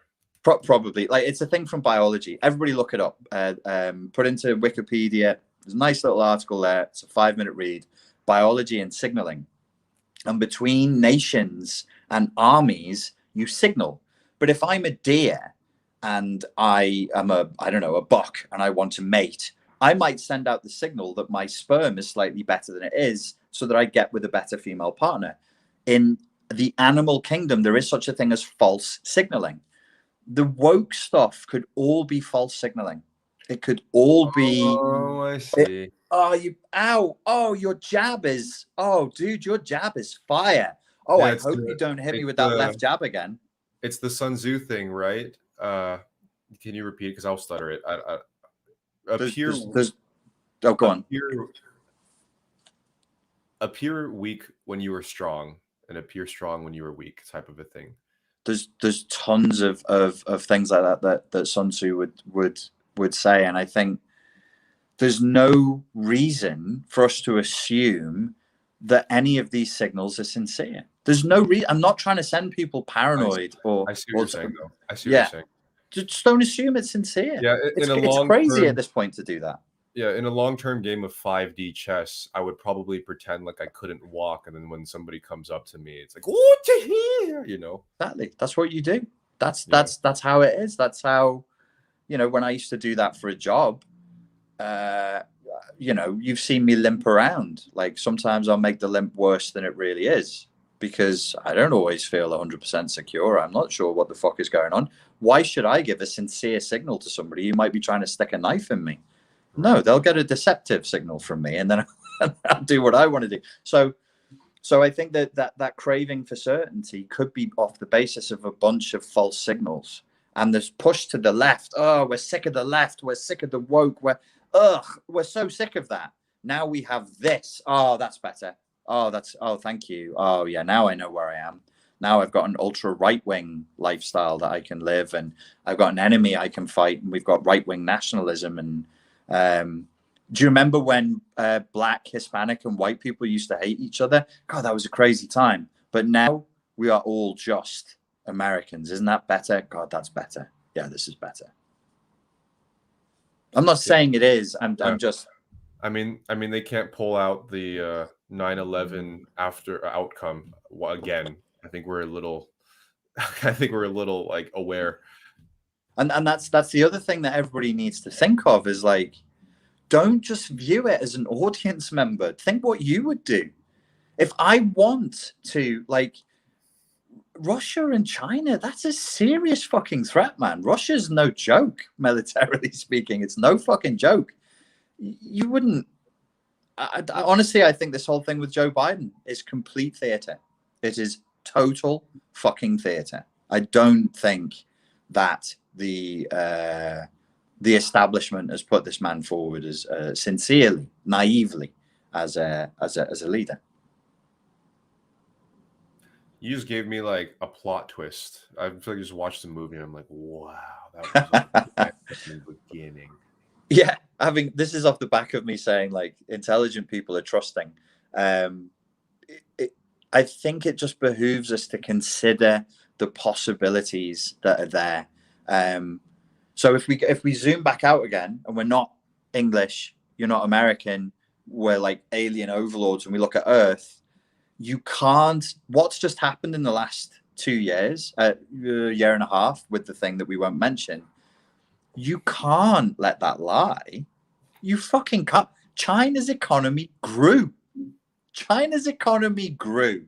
Do you really think America's response is just going to be, oh, give Joe Biden, you know, don't be old Joe. He was promised 20 years ago, and now he's getting it. I'm not. I don't buy it. I don't buy it. I got a lot to think about this. We all do. We all have a lot to think about.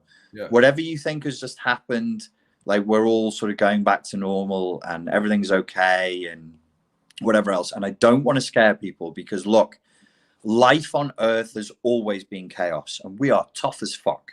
We've come through way worse than this. Did you ever hear Graham Hancock talk about how there might have been a period of something like 2,000 years where humans just lived with earthquakes and volcanoes popping off, and it was hell on earth. It was hell, but we kept fucking, we kept eating, and we kept breathing. Even with like earthquakes and there's death everywhere, we fucking survived it. We kept going. We'll survive, but keep your powder dry. Keep your powder dry and just keep an eye on things because this scenario that we won't mention, the lid is about to pop off on it. Yes, because I guess I'm going back to the idea that it needs a release somewhere. I mean, it's not a release that we have a summer we can travel. You know, it's like that's going to be great. I'm going to fucking do that. The only place we'll be traveling is to Taiwan for fucking military aid. Right. Well, not me and you. We're too old, but yeah. And you know, the impact of this whole hysterical knee-jerk reaction from last year is still rippling out.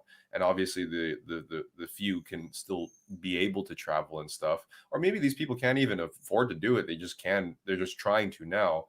But a lot of people are still suffering the repercussions. I'm also wondering what's going to happen when those who chose the vaccinations are hit with the reality that everything will actually even get worse, or it stays the exact same, even with their apparent new privilege. Yeah, there's going to be a few things that come about. I think the judging the temperature and based on things I've read, the source of the thing is about to blow open in a way that they won't be able to deny it. And when people find out what was in the gain of function virus, they'll be very upset. HIV. Sorry. It's common. It's commonly. I just read up on it this week. It's common to use it in gain of function viruses. That's why it's been affecting the brains of people. What kind of a flu affects people's brains? Yeah, and that's not. Look it up. Look it up. Look it up. Gain of function, and the lovely things that they've got. It's not. It's a derivation of it because it has some. Basically, it has properties when it goes through a certain process that are perfect for what gain of function research is for. I mean, how can you hear this information and be like, it's gonna travel? I mean, actually, I'll probably do that. Like, the fucking world's ending. I'm gonna travel as. It wouldn't stop me. It wouldn't. I mean, and it don't. I wouldn't even get that freaked out by it. Like you hear that and you're like, oh my God, it doesn't mean that you have HIV. It just means no. It's not about that. It's about the repercussions of that information affecting society and seeing how frustrated and uncertain how people are now getting this more and more information that contrasts with even the people that are trying to do good, the ones that are maybe not making the best decisions, but are trying their best to be a good person and responsible in this situation. Yeah, they're gonna also get faced with reality when this lab leak shit and whatever the hell else pops off too. Yes. Yeah. No, it's going to be tough. I mean, I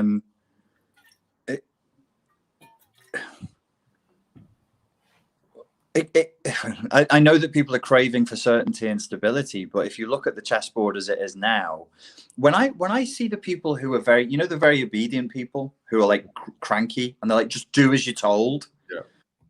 Their structure is do as you're told and everything will go back to normal. And it's like they see the world as like, this is bad. It's really bad. It's really bad, but it's a wave that's rising.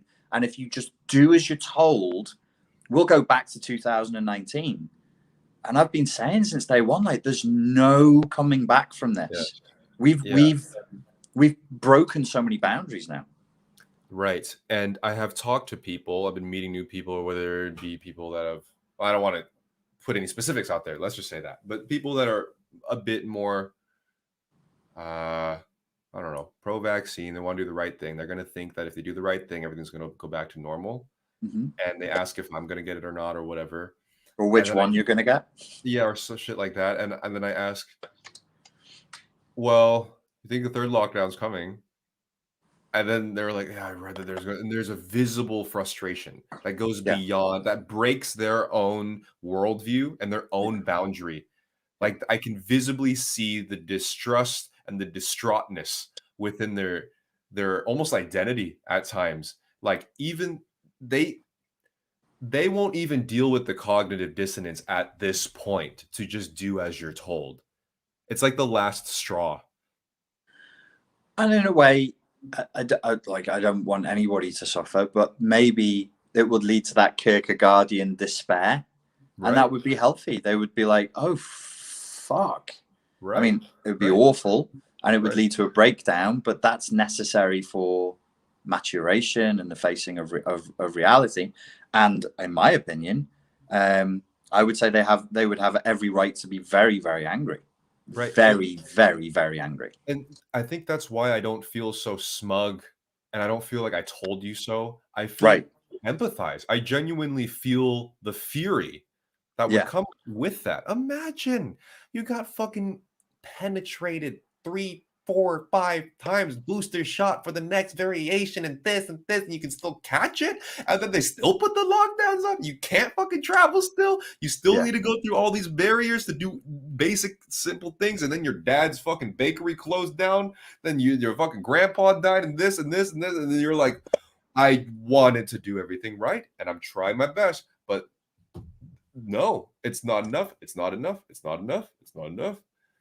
Yeah. It's almost like the victim of narcissistic abuse.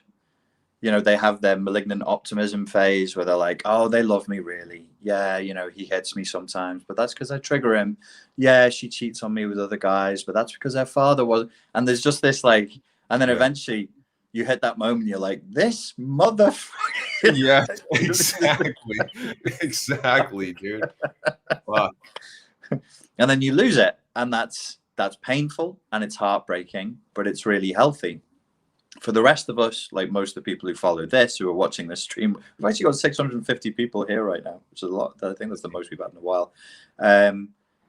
Most of the people watching this, they wouldn't fall into that camp of believing wholeheartedly in that narrative where, you know, we were told follow the science, and most people here would know that doesn't even mean anything. Like, show me 2 scientists on one niche subject that agree 100% in any niche field, and they have no disagreements. That's not, what version of science is that? It's not the Catholic Church. They don't like ordain an orthodoxy called science written in the Science Bible. Science is brawling. They brawl with each other daily. And I hope they keep brawling, because that's what science is. It's consistent. You know what's so funny is, like, science is based on the notion of what you would call critical thinking, which involves you need to consistently try to prove yourself wrong. All the time. Yeah. That's what you have to do. And most people don't want to do that. which is like, it's, I think this sort of like, this whole revelatory time, this apocalyptic time is showing that, like, wow, people are glued to the TV. We go on about, I particularly go on about social media a lot. And now, after this experience, I'll be like, I think I should have done a documentary about the TV. Or followed the science. I'm like, you're not following, you don't read scientific literature. You won't even go to Reddit and let the people there chop it up and put it in normal people's English for you. You won't even do that. You're not even following the news. You're just following that black box in the corner of your living room. That's what you're doing. That's it. And that, if you, like, even if that's only true for 60% of a population, and I don't think it's 60, I think it's way more than that, it's scary.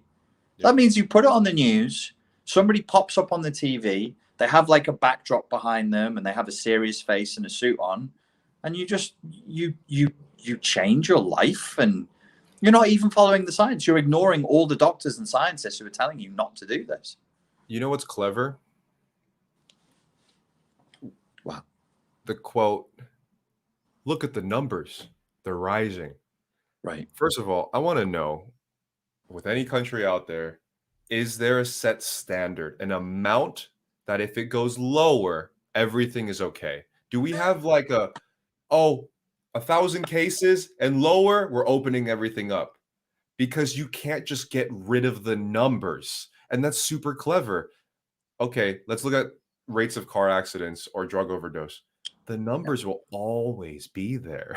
The Yeah. numbers will always be there. Same, I don't think that Covida is just going to completely go to ground zero. If it's not going to go to ground zero, maybe it would be good to set a standard of like under 1,000 cases. Maybe from there, it's set in stone that we're okay. What you're saying is 100% correct. However, what you have to realize is if and everybody needs to realize this, if they say it's Tuesday the 28th of Bimblebottom and we're at under 1,000 cases today, so therefore we're going to open up, say they set a number, or they say the R number is low enough, which is what the UK did. They were doing it for months. They said if the R, and then they dropped it. They said if the R number drops below 1, then we'll consider opening up again. And I went with that. I bought into it. I was like, oh, yeah, they have SAGE. They have scientists. Yeah. And then I sat down and I thought about it. And I was like, how the fuck do they know what the R number is? Because in the UK, let's keep it the UK. It's a nice little Petri dish. 66 million people.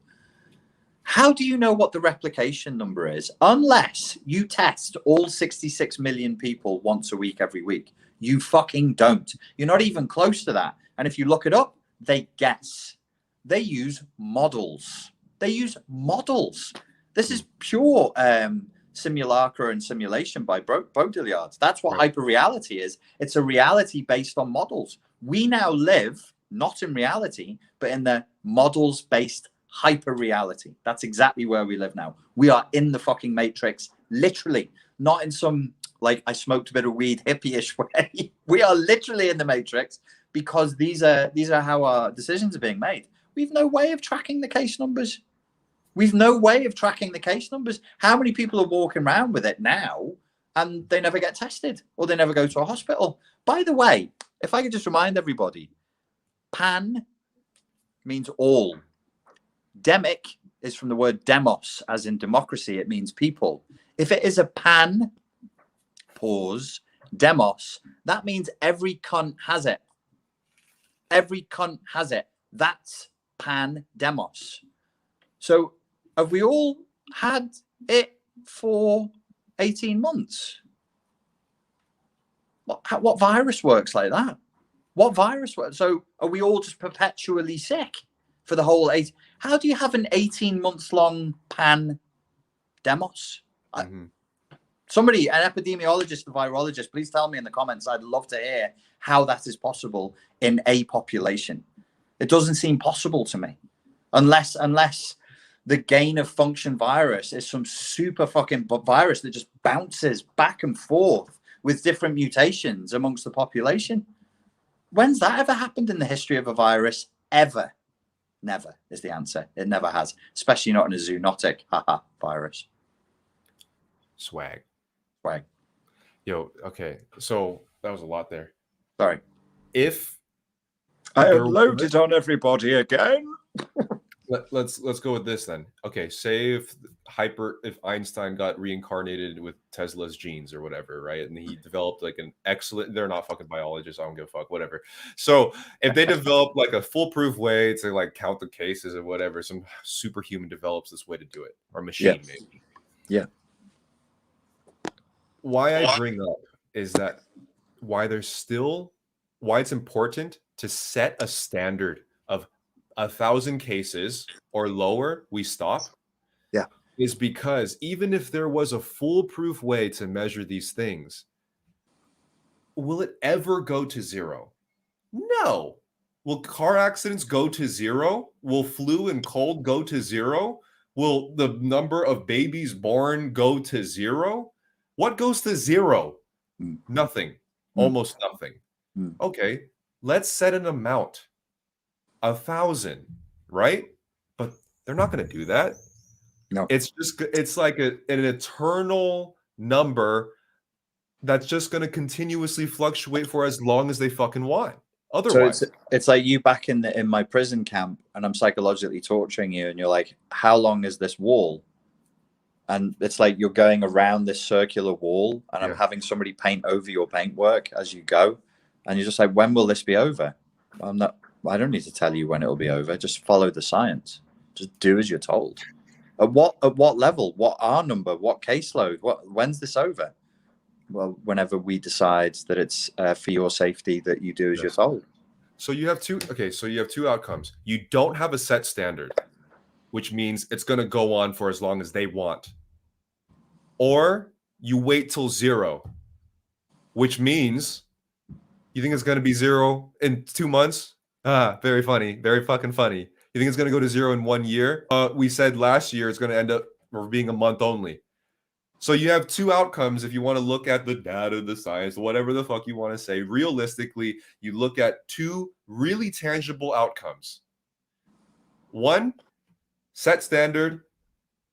They don't set it. Number two, to zero, impossible. Or if it is possible, how long are we stuck in this for? Right.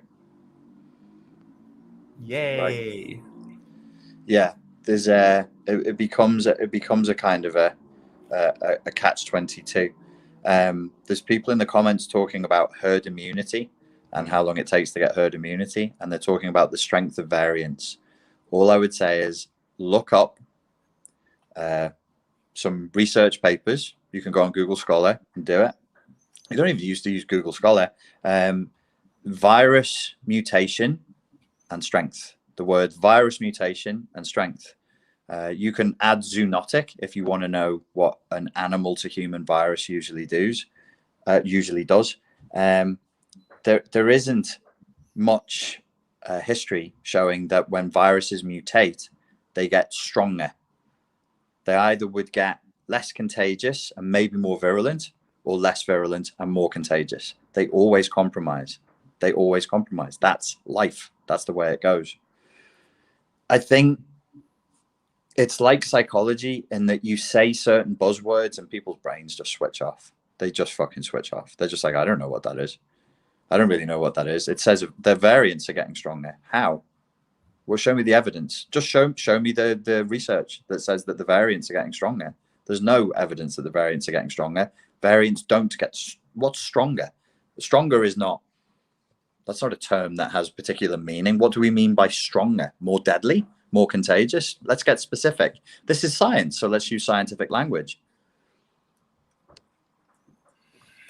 Even if you did, or even if you didn't use it, I try not to use these terms for that exact reason. And still, it's like, I'm trying to lay out like realistic possibilities right here that you don't even have to have a science background. You don't even know the terminology. You don't need this. I'm just laying it out. You have two possibilities if the cases have zero or whatever.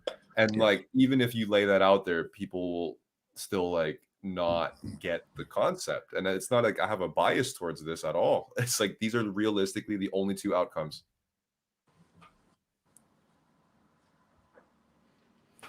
Sheesh. What is that sheesh thing? What? Fucking explain it to me right now. It's driving me mad. I understand nearly like 90% of it. But what's the face? What's the thing in the... What is this? Because you can do the face without the sheesh as well. I've seen people just do this. I'm like, what the fuck is that? What are you little bastards doing on your tiki-talkies? You know what that is? It's the last bit of joy the younger generation has, and I'm all for it. It doesn't need to mean anything. They're just taking their last hit before they're all fucking conscripted to go and fight on the front line. Yeah, that'll be the steroids and the amphetamines that your sergeant is injecting you with before you're sent in with the suicide pack. That's why Gen Z humor is absurdist and Dada. It's the only escape from anything. Well, I think they'll make great soldiers. I think they'll make fantastic soldiers. They have exactly the kind of humor that's required, and the sense of meaninglessness, the sense of existential despair. The fact that they find existential despair funny pleases me. Yeah, I saw a TikTok of a woman in a soldier boot camp, Right. right? And she was like on the ground as like fireworks were blasting off, and I think she sheeshed or something. I forgot what she did, but she said some really silly, absurdist stuff. And if there was a war, like have you seen Prisoner TikTok too? Oh shit, no. Dude, I don't even know that you can have smartphones in prison. But there's a whole like niche on TikTok of prisoners like doing dances and sheeshing and shit. Well, you're not allowed them in British prisons, but I don't know. Maybe you smuggle them in their bottoms or something. Yeah, but they post it online, so it's like people know. Like, the That's guards pretty flagrant. I'd be right cross if I was a warden and it was posting TikToks from my pretty prison. sure a warden popped up on a few of them too. Like, really? Oh, well, yeah, fuck it. What the fuck? It's the end of days. Well, I mean, especially with the way this thing, this pandemos has affected them. I wouldn't be surprised. I wouldn't be surprised if they're just giving up. They're like, fuck it. They've left us here to rot. So fuck them. Yeah. So sheesh has no historical. No, it does. You can look up like know your meme and shit. So at first it began with like hype beasts, which means like sneakerheads. Okay. Looking at like the new Jordans, like, sheesh, damn, like sheesh, that type of shit. And then it became like I think a TikTok came out with a frog, and then the frog was just sitting there with like some silly thing on his head, and then everybody was just around the frog going sheesh, sheesh, and it was funny.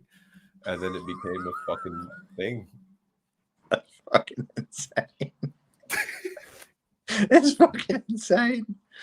What a time to be alive. It's a battle of the most serious, tragic uncertainty and pure absurdist fun.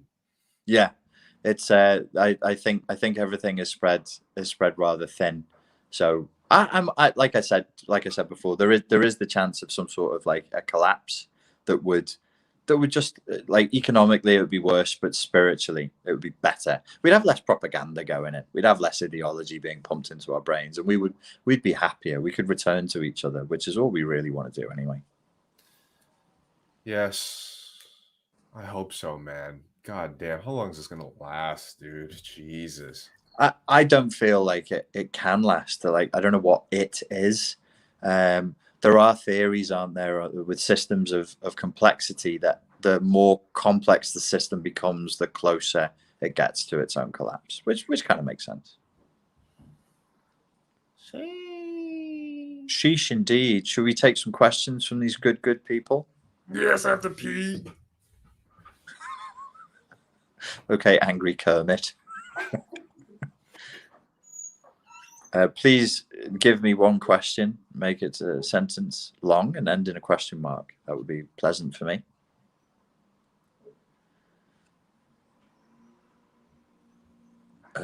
Welcome to Complex Systems, says D. Lars. Indeed. Kermit Yoda has entered the building.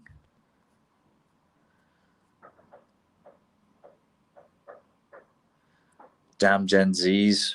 Your ticks and your talks and the hippity hop. Quite so. Jasmine, Jamin, question. If you haven't already had the what would push you to do it? Nothing. You can inject my cold dead corpse. That's all you can inject, you bastards. You can inject my damn corpse. Nothing. Now. There he is. He's back. Did you answer this already? Yes, I did. Nesp says, so is the media lying about the strength of the Delta variant? What you could do is you could go and Google the Delta variant and all variants and read what the media is actually saying. So distinguish between a statement by The Sun or The Times or the Daily Bugle or whatever you're reading and a message from government, and just be like, what's the actual specific message I've been given here, and then see if you can find any scientific backing for that message. Because a lot of what's happened, I think, is like sheepdogging. They've not told you have to do this because it's awful. In the UK, it's been a lot of like, we think if you don't do this, we'll all need a passport. And I'm like, you would have to rewrite the guts of British law to do that. There's just no fucking way that you it's totally unworkable without pulling the guts out of British law. And then what was it, a week ago they said, nah, we can't do that, we scrapped it, the day after Matt Hancock got caught groping his assistant.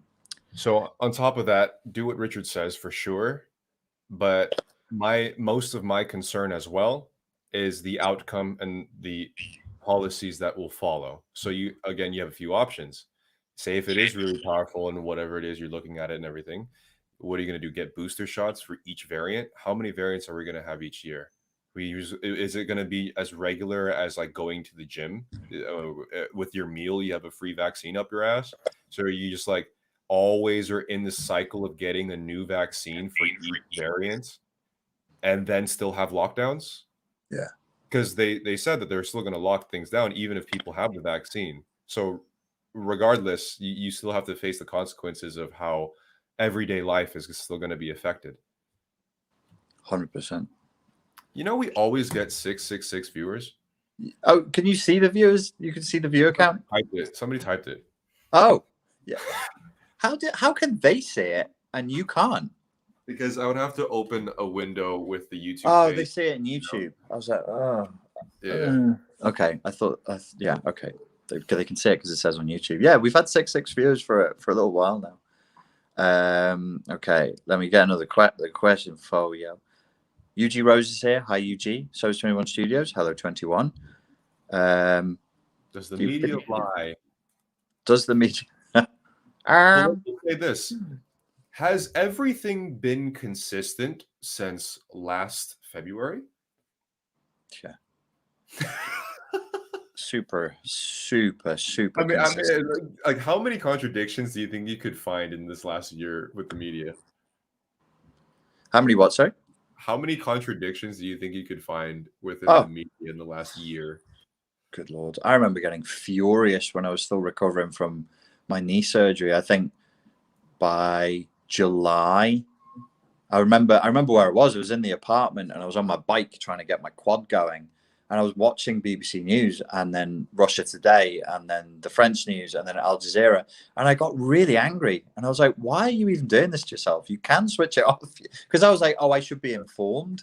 I was like, this isn't informing me. This is fucking the hot garbage from Satan's anus. It's like, hey, look at this. Look at this. Look at this, you fuck. Look at this. Look at this. Look at death. Deathly death. I have a statement from King Alfred that I'd like you to respond to, Pierre. Most people are not racist, but we will all be biased towards our own family, similar looking people. This is not racist, but a natural way of things since the dawn of time, and no one will ever change that. What do you think about that, Pappy P?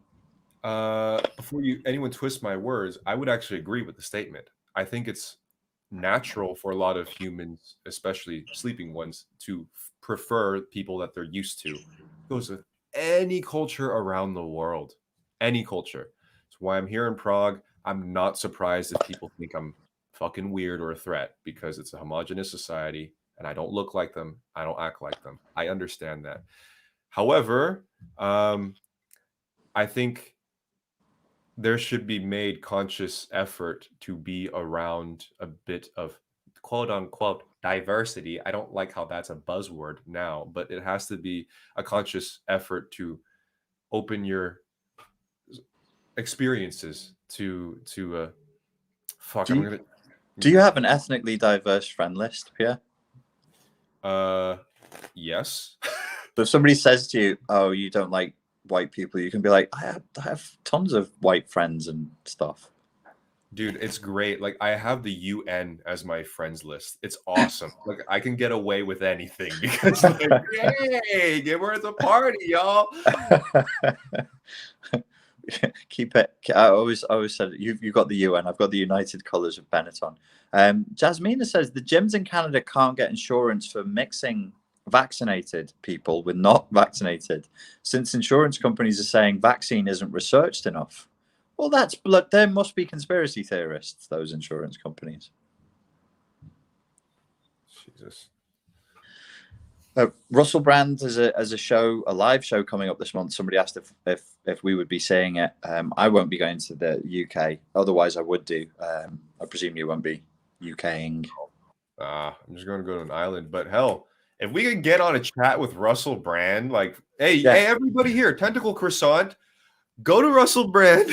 Yeah, put her name out there. You're saying, like, would you do that? Of course we would. Yeah. You have to appreciate the hierarchy of YouTube. Like, we don't choose whether we go on Russell Brand. That's not how it works. The least that we can do is just appropriate some Twitter mob tendencies, not bully him, but at least let him know that we exist. Yeah. Just let him know that we're here. No, we would definitely do that. Well, we'd actually be able to go physically now as well. We'd be able to go to the UK. Would love to chat with Russell. That would be awesome.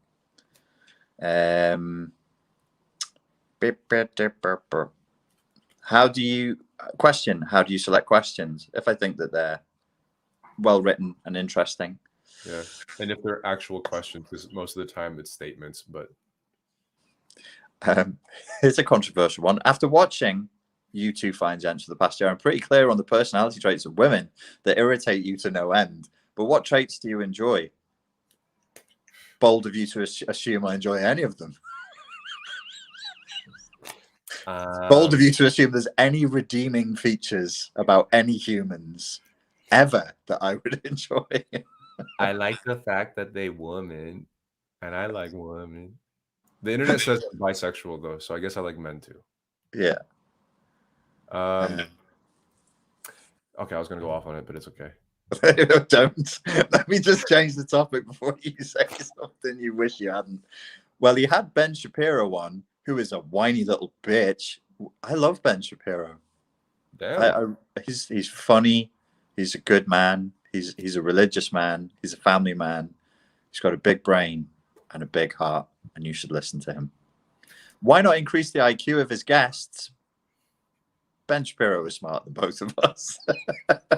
Like, I wouldn't want to go out clubbing with him. That wouldn't be fun. Actually, no, you're right. That would be actually a blast. Hey, dude, just one more. Hey, Ben, one more. Just one more. We could get Ben Shapiro really fucked up and get him to dance. Dude, and it would actually make his PR better too. So much better. We would be the people that relaxed Ben. Yeah. I'm actually having a really good time tonight. Thank you, gentlemen. This has been so much fun for me. Fuck. I think a little drunk right now. I may need to vomit. No, listen, I admire his intellect, but our values are so far apart from other galaxies, man. Like, I just could not, but I respect his intellect. He's actually a smart guy, yeah. Really smart dude.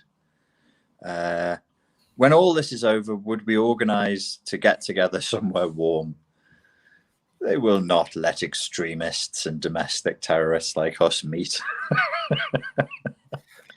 You gotta group together anywhere in this time. It's gonna fucking collapse on itself.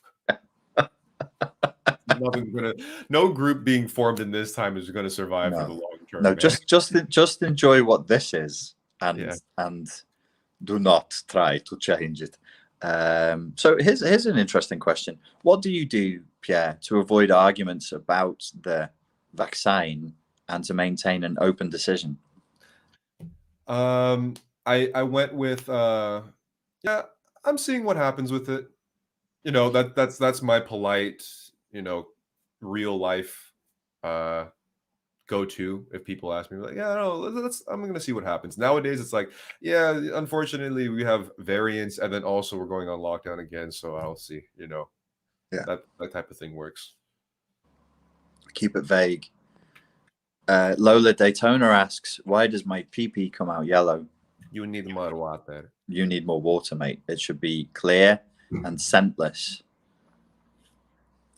Open discussion or decision. What do you mean on Silent Storms? What is this question all about? Tell us. We always like hearing from you on Silent Storms. UG says, considering the measures they are going to promote separation, what will coming back to each other even look like? Depending on who you are, complete social awkwardness slash an autistic approach to life, or complete orgies and STDs. I suspect it depends on what kind of a collapse we face and the extensiveness of it. But you know, you would like in The Walking Dead. That's actually the only time where you would see spontaneous primitive communism that actually works. And in that show, which has gone on for far too long and is pretty dull now, these are multi-ethnic tribes, and they are tribes because they have the same objectives, which is to keep each other alive. So I could see it. I could see it, but it's a shame that you would require such awful circumstances for people to tribe up like that. Yeah, I mean, I think the best way to deal with it is to really localize your real life friends or people that you like, that's friends, family, whatever. Really localize it and really try to enrich that ecosystem. That's probably the best way to go about it. Adam Robbins asked, I'm laughing because I completely blew this one recently. How do you suggest dealing with pressure and moral judgment from family to get the vaccine? Look at Richard's upcoming videos about individuation and Yes, Richard Grannon Philosophy. You should go to that channel. I have a video premiering there in 1 hour's time. So please join me there for that. Have you got a Pierre extra afterwards? I don't know. Usually, this is the thing I'm having. When I stream inside, I have a really aggressive, cynical, bitter, ranting attitude. When I'm outside, I'm really okay. But but inside, you're just kind of shitty. Dude, yeah, the last tentacle croissant, I did a pure extra. It was, dude, I was fucking going off, and then somebody in there, they said that they were a test troll. Okay. And I was like, what the fuck is a test troll? And they brought up some woke thing, and everybody just like freaked the fuck out. And I freaked the fuck out. I'm like, man, this is not good PR. We can't do this. Yeah. So I don't know. I'm not sure yet. I'll think about it. But okay. So inside Pierre is angry Pierre. Yeah, man. Like, dude, it's crazy. Just being outside is such a regulatory fucking thing for your psyche. Yeah. Yeah. No, it's necessary. Outside. Water, sun, other people, dancing, all the good things in life. Reverence for nature. Everybody, please go and watch the YouTube channel. It's called some like Navajo teachings, but if you put in like Navajo elder teachings, you'll come up and there'll be loads of suggested videos around it. It's really, really good, really, really good stuff. It's not always politically correct, but that's what we like. Yeah. I recently got a bit of moral judgment, and I had a couple of drinks, and I was like, I wouldn't stick an experimental vaccine that's not even been passed by those crooks at the FDA into myself and into my children. And that did not go over very well. Where did I say it? Yeah.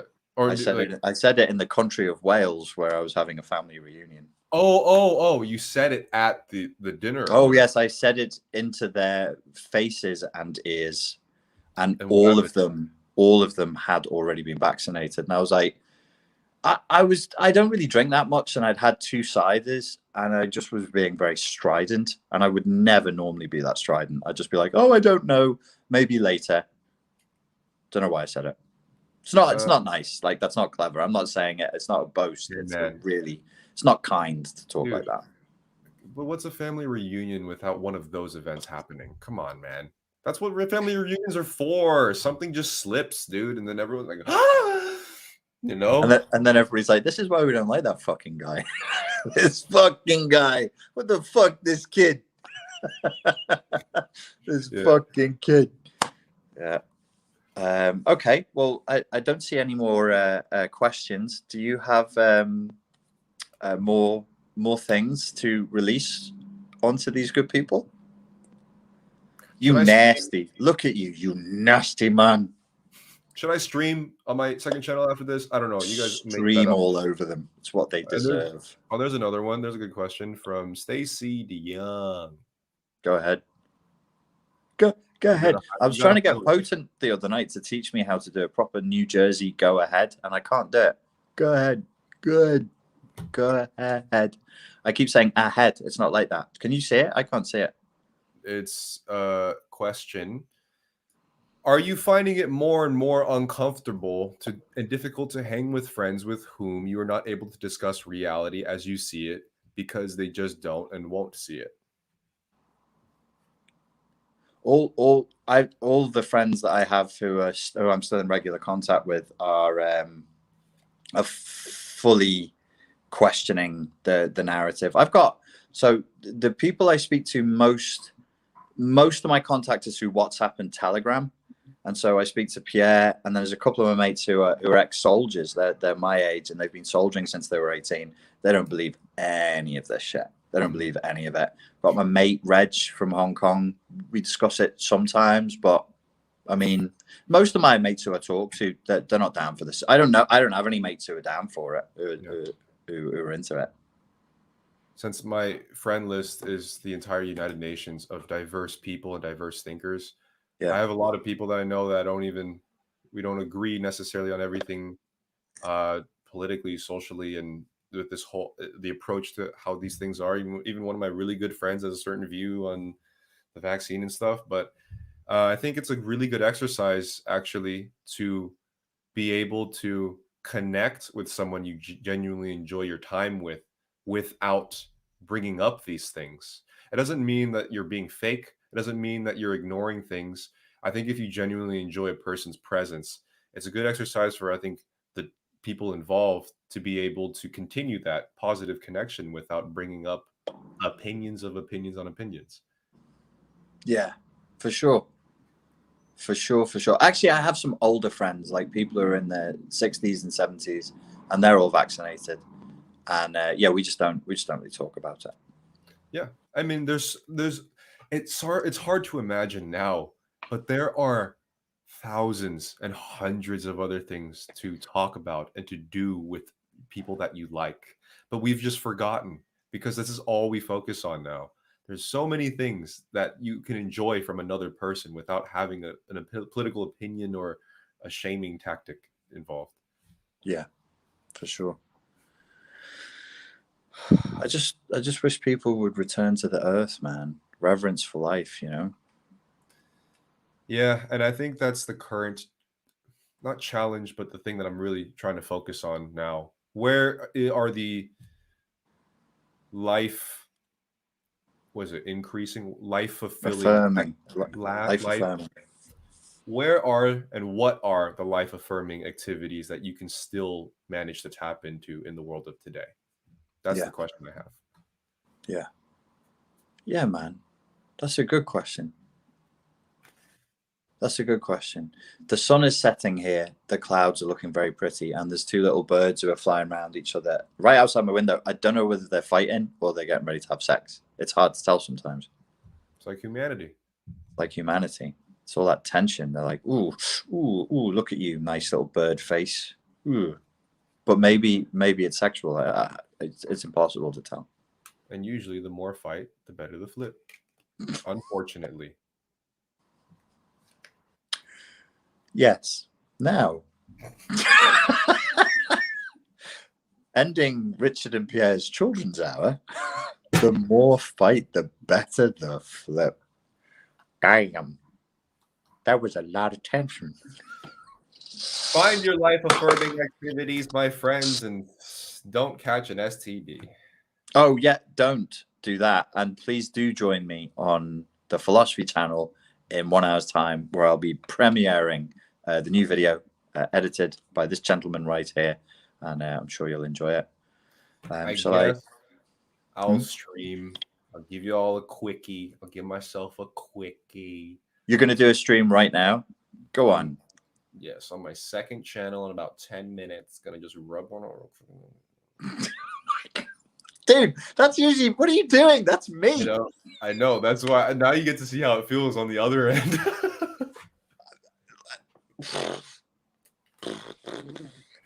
All right. Well, I think we're done here. I'm just going to get a towel and wipe myself down from all the sploosh. The splash. I feel dirty now, Pierre. Hey, find someone to laugh with, everybody. It's good for you, especially in these times. That's what you need. That's what we need. That's what we need. Yeah. All right. Well, ladies and gentlemen, thank you very much for your time and for your precious, precious attention. And we look forward to speaking to you all very, very soon.